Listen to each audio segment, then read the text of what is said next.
Trump has assembled the Maga Avengers. Mr. Reagan. The left is losing their minds over Trump's swift appointment of key cabinet members, sending shockwaves through corrupt DC and the mainstream media and supercharging the already ecstatic MAGA army on X. Before we start, I have another new sponsor. These guys are great. It's a company called Bioptimizers, and they have a product that will give you the best sleep, reduce stress, and give you more energy in your day. More about that later, but if you want to check them out now, go to bioptimizers.com/Mr. Reagan. There's a link in the description. Use the code Mr. Reagan. Matt Gaetz, Tulsi Gabbard, Elon Musk, and Vivek Ramaswamy, Robert F. Kennedy Jr., Dr. Mehmet Oz, Pete Hegseth, Sean Duffy, Caroline Levitt, Stephen Chung, Brendan Carr, John Ratcliffe, Kristi Noem, Marco Rubio, Tom Homan, Lee Zeldin, Elise Stefanik, Mike Huckabee, Doug Burgum, Michael Waltz, Steve Witkoff, Bill McKinley, Chris Wright, Howard Lutnick, Linda McMahon, Susan Wiles, and of course, Stephen Miller and J.D. Vance. Not only is this a star-studded administration, this is a solidly America First team. And these guys are all Trump loyalists. And that is the brilliant thing. I have always maintained that this time around, Trump needs people who are absolutely committed to Trump and his vision to improve the quality of life of ordinary Americans. I mean, if you don't want to improve the lives of ordinary Americans, why are you even working in the government? I think we know the answer to that. Ironically, the left's primary criticism of Donald Trump's recent cabinet picks is that they're loyal to Trump. Trump making clear just what kind of presidency he had in mind all along. Donald Trump is rewarding loyalty this time above everything else as he builds a new cabinet. Of course, they're loyal to Trump. Do you guys not remember what happened the last time? Trump picked a lot of people who seemed qualified, but who were not on board with his vision, and they secretly plotted against him. They leaked stuff to the press, and some douchebags even wrote slanderous books about him. It was a mess. Trump absolutely needs a loyal team, and these guys, this list of Avengers, they are 100% behind the MAGA philosophy. And what is the MAGA philosophy? Well, we'll get into that briefly, and then we'll break down exactly how awesome this cabinet is going to be in one moment. First, I have to sell you something. If you are feeling stressed out or haven't been sleeping well lately, you're not alone. Let me tell you what I've been taking to give me much better sleep. I feel revitalized during the day, and I have crazy energy, and my workouts are on point. And do you like free stuff? Because Bioptimizer's Black Friday deal starts now, and they're giving away free gifts with purchase. That's right, I have an exclusive advance invite to Bioptimizer's Black Friday deal for the entire month of November. This is their best sale of the entire year. So look, you might not be able to change all the chaos out there, but you can start supplementing with one key nutrient to improve your sleep quality, as well as over 600 other biochemical reactions in your body. This product is called Magnesium Breakthrough, and it is the only product that I have found that has all the magnesium forms in one convenient bottle. You'll open less bottles, you'll spend less money, and you'll still get the top forms of magnesium for better sleep, managed stress, balanced hormones, improved mood, and you will feel refreshed, all in one bottle. And when you get all 7 critical forms of magnesium, pretty much every function in your body gets upgraded. This is the best time to stock up and take advantage of all the free extras that you're going to get. You can only get this exclusive deal through my link, special for my audience. You won't find this on Amazon or even the company website. Go to bioptimizers.com/Mr. Reagan. There's a link in the description below, and you use my code Mr. Reagan, that's all one word, Mr. Reagan, to get your discount and your free gifts today. And one last thing you should know, all Bioptimizer supplements are the best in class. If for some reason you feel differently, you can get a full refund up to 1 year after your purchase, no questions asked. Again, click at the link in the description below for the exclusive deal and use the code Mr. Reagan. So what is the MAGA philosophy? I mean, we're going to make America great again. I think it's pretty self-explanatory. It's funny to me when radical leftists claim that America was never great. Because you know what? America has always been great. It's not until recent times that we lost our way. They point to ugly things about American history, historical decisions that many regret or are ashamed of. But about that, I say, he who is without sin cast the first stone. What nation is without mistake or regret? If our nation was so tarnished, so evil, why don't the leftists who pretend to want to move out, why don't they ever actually do it? But in spite of some ugly moments, most of which are distortions of history or they're blown out of proportion, we have always been a great nation. We had a sense of value and ethics. The beautiful nuclear family of the 1950s was a real thing. The left wants you to believe that that was a myth, that that was a facade, that everybody was really miserable and hateful and evil behind the scenes. But that is not true. That Leave It to Beaver family was a real thing. It really existed. And I know this because my parents lived through that time. To be an ethical Christian, or at least follow the Christian ethic, was expected of everyone throughout American history. It's only been in the past 20 years or so that pretending to be another gender has become socially tolerated, or pretending to be a dog or whatever. I produced a video a while back called "Democrats Want You to Be Sick, Sad, and Mentally Ill." The basic premise of that video was that those who depend on the government, those who are physically ill, those who are emotionally depressed, and those who suffer from mental illness, those who cannot take care of themselves, they are far more likely to vote Democrat because Democrats always want to expand government. They want to create more social programs. And the more people that they can get totally dependent on the federal government, the more votes they can get every year. And so, yes, I truly believe that they want us all to be sick, sad, and mentally ill. And so RFK Jr., I think, realized this, and he jumped on board the Trump train. And here's the thing about the RFK Jr. health and nutrition thing. This is actually 100% in line with the Maga perception of DC, that the entire government is infected with corruption. But the FDA corruption, for whatever reason, this has been a point that the left has owned for a long time. Now, I'm much more in the John Stossel camp. I think that on balance, we need less regulation. Not long ago, federal and state officials raided Rawsome Foods, a food co-op in Los Angeles. Seemed like they thought we had cocaine in the papayas or something. Their crime was selling milk that hadn't been pasteurized. Palmer and Rawsome's owners were charged with 6 felonies. They could go to jail, all because health officials say raw milk can be downright dangerous. The CDC says hundreds of people have gotten sick from raw milk. More than that have drowned in backyard swimming pools. I think we should fill in all the backyard swimming pools and outlaw them. Life is risky. You can die from it. I mean, ultimately, you and I should be able to choose our risk. I mean, I think eating Cocoa Puffs and eating Twinkies and drinking Mountain Dew is risky.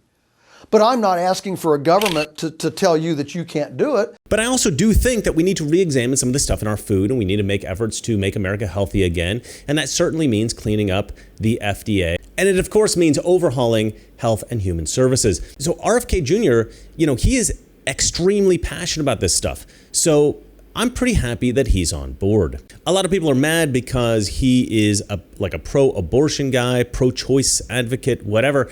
I don't think that these days, after overturning Roe versus Wade, I don't think it matters all that much anymore. So I love that RFK is in the administration. All right, now I'm going to do a whole new episode on Elon and Vivek and the whole Department of Government Efficiency thing. So I'm not going to cover that here. Needless to say, I am thrilled about this. It's probably the bit that I'm the most excited about, though this will not be an official department within the federal government. It will have, I believe, a direct and massive impact, perhaps the biggest impact of any department in terms of radically overhauling the federal government.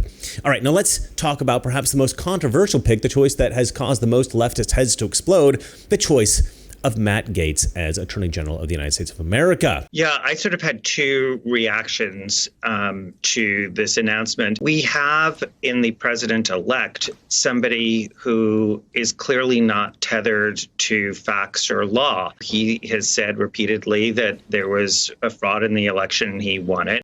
So he is adhering to a world where facts and law don't matter. And so we shouldn't be surprised that he has selected to nominate somebody that are not just unqualified, but have shown that they're untethered to the facts and maybe also the law. So that shouldn't be surprising. And the other is really this idea of that somehow Matt Gaetz is going to be the person who prevents and stops weaponization when he is the exhibit A to weaponization. I mean, we are in pure George Orwell 1984 land where, they say black is white and we're supposed to believe it. If there is a voice that epitomizes the weak beta male character of Democrat men, this is that voice. It is absolutely imperative that those agencies are operated by experienced adults. Now, when I put on the Mr. Pagan voice, an intentionally exaggerated caricature of a weak beta male leftist, it's still not as weak and beta as the voice of Andrew Weissman. Matt Gaetz has been 100% MAGA all along, and he is a brilliant guy, and he will 100% fix the Department of Justice. And by fix, I don't just mean he will usher in a new era of fair and unbiased blind justice, which he will certainly do, but I mean he will actually use the power of the DOJ appropriately. Because we all know that the Department of Justice has been thoroughly corrupted under Merrick Garland, and even before that under Obama, Eric Holder, and Loretta Lynch.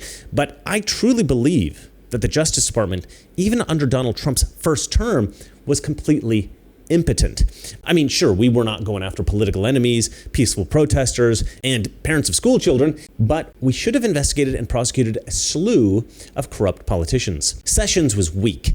We do not need a beta male in that position. And William Barr was, I think most of us believe, controlled by the deep state. He essentially sabotaged Trump's final 2 years. Matt Gaetz is the grizzly bear that we all need. A man who will ruthlessly eviscerate the criminal element in D.C. This is what is needed, and this is why we are so thrilled that Matt Gaetz was chosen. Also, Eric Swalwell is clearly terrified, which makes this all so much more fun. I believe that such an unserious appointment like this, by appointing somebody who clearly would abuse the power at the Department of Justice, has to move senators to not allow a recess appointment, because this would just wreak chaos on the American criminal justice system. So again, I don't want people to get too spun up about this. I don't want to ruin how this is going to end.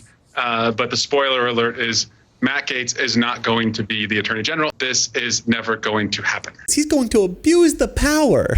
It's just hilarious. This guy is complaining that the AG is going to abuse the power at the Department of Justice. Is he even aware of the existence of Merrick Garland? I'm telling you, leftists truly have zero self-awareness. All right, let's look at the rest of this epic list quickly. Tulsi Gabbard, Director of National Intelligence. If you think about this pick for just one moment, this makes a lot of sense. Tulsi is very anti-interventionist. So is Trump. Tulsi advocates for strong diplomacy versus military action. And Trump is the ultimate negotiator.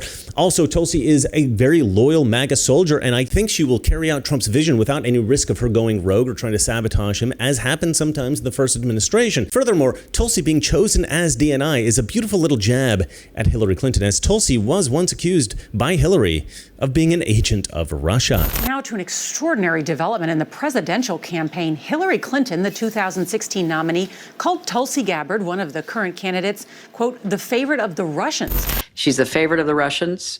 They have a bunch of, sites and bots and other ways of supporting her so far. And that's assuming Jill Stein will give it up, which she might not, because she's also a Russian asset.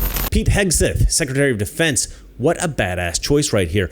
There are three cool things about this. One, we all know him from Fox News, and we all like him. He's a genuine guy, he's a cool guy, and he's a charming guy. So, it's kind of nice. Number two, he's a devoutly religious Christian man, a family man, and a total MAGA guy. I believe that this guy is going to do the right thing when faced with difficult decisions. And number three, according to everything that I've read about Hegseth, this is 100% the right guy for the job. He literally wrote the book on the degeneration of the military with, all the woke BS and everything. And he is the guy to fix this. He's former military, he loves the military, and he loves our veterans. He's not just qualified, he is the perfect guy for the job. Now, I actually heard former Senator Claire McCaskill complain on MSNBC today that we have gone from only hiring the best people under Biden to only hiring people that are completely unqualified for the jobs that they're being nominated for now under Trump. We've gone from only hiring the best people to only hiring people that are completely unqualified for the jobs that they are being nominated for. Is Claire McCaskill on acid? Has she been microdosing? What universe does this woman live in where the Biden appointees were the best people? Biden brought in a cross-dresser who stole luggage at airports. He brought in this guy Richard Levine as Assistant Secretary of Health. Now, this guy was clearly a terrible option, as he had previously worked as the Secretary of Health in Pennsylvania, where he had issued a directive to nursing homes requiring them to readmit COVID patients, which many believe led to the deaths of countless nursing home patients. But here's the real insane bit. He actually took his own mother out of her nursing home. So while he was potentially infecting thousands of elderly Americans in nursing homes, he took his own mother out of her nursing home. And so he clearly knew the risk what he was doing posed. Oh, you know what? You can all get infected and die, but not my mom. And so then the Biden team hires this guy. Talk about unqualified. Is there something worse than unqualified? Like anti-qualified? Is that a thing? And you know why he was hired? Yes, of course you know why. Because he's transgender. He thinks he's a woman. They hired a guy to be in charge of health in America who is so psychologically sound, so remarkably sane, such a fortress of mental health that he believes he's a woman. And of course, there was the obviously brilliant choices of the genius Jen Circleback Psaki and even the more brilliant genius Karine Jean-Pierre as press secretaries, because an incompetent white woman just wouldn't do. They had to replace her with an incompetent black lesbian. So much better. And let's be honest, it was pretty fun to watch a press secretary whose job it is to communicate with the White House press corps, unable to actually read. That was interesting. And the president has a team of doctors that is with him 24/7. And he is able to do the work every day that is rigorous, that is more rigorous than it would be for any 15-minute clinical appointment. But sure, Claire McCaskill, Biden's people were the best. The sad thing is there are still brainless NPCs watching MSNBC, and such folks will continue to fall victim to the gaslighting. They will really believe that Pete Hegseth is unqualified. Sad. Sean Duffy, Secretary of Transportation, another Fox News guy. Now, people may not know that Duffy was a congressman from 2011 to 2019. He's a total Trump guy. He's a good family man. He's a strong deregulation guy, and he's anti-DEI, which, let's be honest, this should be a requirement of anyone who is in this administration. But I mean, come on, let's face it, guys. Duffy does not have a very high bar to clear here. Donald Trump could appoint a rock to the Secretary of Transportation position, and it would do a better job than Pete Buttigieg. Dr. Mehmet Oz, administrator of the Centers for Medicare and Medicaid Services. Now, obviously, Dr. Oz is a famous TV personality. He's long advocated for preventative healthcare, which, if effective, should make America healthier and bring down healthcare costs significantly. Caroline Leavitt, press secretary. Now, I wanted Gorka for this position. I made a video about it, but okay, this chick got it. And I texted Gorka about it, and he said that she was awesome. And so, that makes me feel a little bit better about it. She's young, she's smart, she's got the brains and energy necessary to do an awesome job. Now, look, I'll be honest, I'd never heard of her before she was announced. So, look, I cannot wait to see how she manages the White House press corps. Stephen Chung, White House Communications Director. I don't know anything about this guy, but I've read that he has unwavering loyalty to Donald Trump, and he is part of the inner circle. So I'm just going to trust Trump on this one. Brendan Carr, commissioner of the FCC. This guy is the current FCC commissioner. He was appointed by Donald Trump in 2017. He's a free speech advocate and a critic of Section 230, which for me is very important, but I will save that for another video coming up very soon. John Ratcliffe, CIA director. Women, when they get so excited or happy that they can't contain their emotion, they cry. I kind of envy that a little bit, because what can we men do? We just look out at the horizon and we nod, like Mr. Miyagi at the end of Karate Kid. And I hope that conveys just a little bit how enthusiastic I am about John Ratcliffe as the CIA director. I love this pick. He already worked as the director of national intelligence, and Donald Trump knows that Ratcliffe, he's a straight arrow.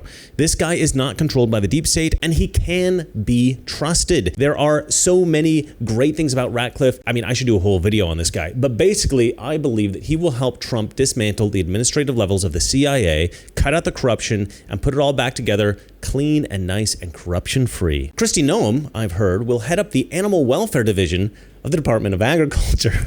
That was a joke, of course, because she pulled an old yeller. No, this woman, who I still like in spite of the dog controversy, she will be the Secretary of Homeland Security. And of all the picks, this one seems to have been received with the most, I would say, lukewarm reception by Republicans. But here's the genius in this choice. Kristi Noem has been an absolute pit bull on border policy. Sorry for the dog metaphor. That was uncalled for. But seriously, though, she is great on the border. She sent South Dakota National Guard troops to the southern border. And also, she's a loyal MAGA soldier. Noem is a great pick. I can't wait to see how this works out. Marco Rubio, Secretary of State. Okay, now this one I'm not as thrilled about. I mean, is it just me, or is Marco Rubio the odd man out here? He's not really like an enthusiastic MAGA guy, I don't think. Is he? He's always seemed a little establishment to me. I don't know. I don't get this pick, but because the Secretary of State typically liaises with Congress, it does make sense to get a high-profile guy from Congress to do this work. He's connected to all these people, and if he proves loyal to Trump and willing to go along with the MAGA agenda, he could prove to be a great asset. If he turns out to be controlled by the deep state, well, then he's a disaster, but I suppose that could be easily remedied. Just, fire him. Tom Homan, Border Czar. Now, look, I'm not sure what Border Czar means in terms of an official title, but I suspect it means that he will be in charge of deporting illegal aliens. And if you're unaware of the badassery that is Tom Homan, just watch. Mr. Homan, your name is on this. Is this correct? Yes, I signed that memo. And so the recommendation of the many that you recommended family separation. I recommended zero tolerance. Which includes family separation. The same as is with every U.S. citizen parent gets arrested when they're with a child. Zero tolerance was interpreted as the policy that separated children from their If I get arrested for DUI and I have a young child in the car, I'm going to be separated. When I was a police officer in New York and I arrested a father for domestic violence, I separated that father from his family. Mr. Homan, with all due respect, legal asylees are not charged with any crime. When you're into the country illegally, it's violation 8 United States Code 1325. Seeking asylum is legal. If you want to seek asylum, you go through the port of entry, do it the legal way. The Attorney General of the United States has made that clear. Okay. Mr. Chair, the memo is submitted to the record for review. Lee Zeldin, EPA Administrator. So Lee Zeldin is maybe a lesser-known guy to most of you, but let me tell you, he is big on deregulation. He's pro-energy, and he is a seasoned veteran dealing with legislation. And this guy, he's not a social media star. He is not big in front of the camera. He's a behind-the-scenes policy guy, and that's what you need in a position like this. And in spite of his pro-energy deregulation nature, I think he does have some experience with environmental legislation, and I think he does care about clean water, clean air, and clean soil. So I think he will provide a good balance here. Elise Stefanik, ambassador to the United Nations. Elise Stefanik is, above all else, America first. She's also been a strong defender of Trump, and I think that she's somebody who can be trusted to do the right thing and fight for our side, helping to improve the quality of life for average Americans. Mike Huckabee, ambassador to Israel. Look, now I know there's this movement in America at the moment to be suspicious of the influence the government of Israel has on the U.S., and I would say that I have some concern about the influence that every foreign government has on the U.S., but I think that under Trump, we will see a massive reduction in that influence because we are going to surgically remove the corrupt degenerates from D.C. That's the plan. Doug Burgum, Secretary of the Interior. Now, this guy was once floated as a potential VP. I don't know that much about him, so I looked him up. He's a pro-energy guy, he's a businessman, and he seems like a solid Trump guy. Mike Waltz, National Security Advisor. Everybody seems to love him, and he seems like an America First guy who understands the threat posed by China. Bill McKinley, he's going to be White House counsel. This guy was around for the first Trump administration, and I think he is, he's big on election integrity, I hear. So, I think that he's about as well vetted as possible. He has proven himself to be a trusted Trump ally. Chris Wright, Secretary of Energy. This guy is a pro-energy tech nerd who supports nuclear energy and who appears to have a realistic and pragmatic plan for U.S. energy. Look, I don't know much about this guy, but from what I've read, he was 100% the best choice. Howard Lutnick, Commerce Secretary. This guy is a co-chair for Trump's transition team and was a heavy fundraiser for the campaign. So This is a very natural, traditional type appointment. However, he's better than you might think. This guy is a total Trump loyalist. He aligns with Trump on his tariff plan, and he's a deregulation guy, and he's pro-crypto. Look, I have not done a deep dive into this guy, so, and I'm not super familiar with him, so I reserve judgment, but I am optimistic. Linda McMahon, Secretary of Education. I don't know why Donald Trump would appoint someone to a head of a department that's going to be deleted, but Linda McMahon, having founded the WWE with her husband, Vince McMahon, she is a very savvy businesswoman, and I think she will do amazing things as the Secretary of Education. She is a bulldog for school choice, and she's a Trump loyalist, and I cannot wait to see what she's going to do. Susie Wiles, Chief of Staff. Now, Susie Wiles will transition naturally from her position as co-campaign manager to Chief of Staff. This woman is a political weapon. She is a behind-the-scenes type of political operator, so basically, she's awesome. First female Chief of Staff in U.S. history, so the feminists must love Trump now, right? And of course, there is Stephen Miller and J.D. Vance. These guys, I think we know all about, so they need no explanation. And remember, it's not that our liberal friends are ignorant. It's just they know so much. That is not so. Good night. We're at war with the most dangerous enemy that has ever faced mankind in his long climb from the swamp to the stars. And it's been said if we lose that war, and in so doing lose this way of freedom of ours, history will record with the greatest astonishment that those who had the most to lose did the least to prevent its happening. If we lose freedom here, there's no place to escape to. This is the last stand on earth.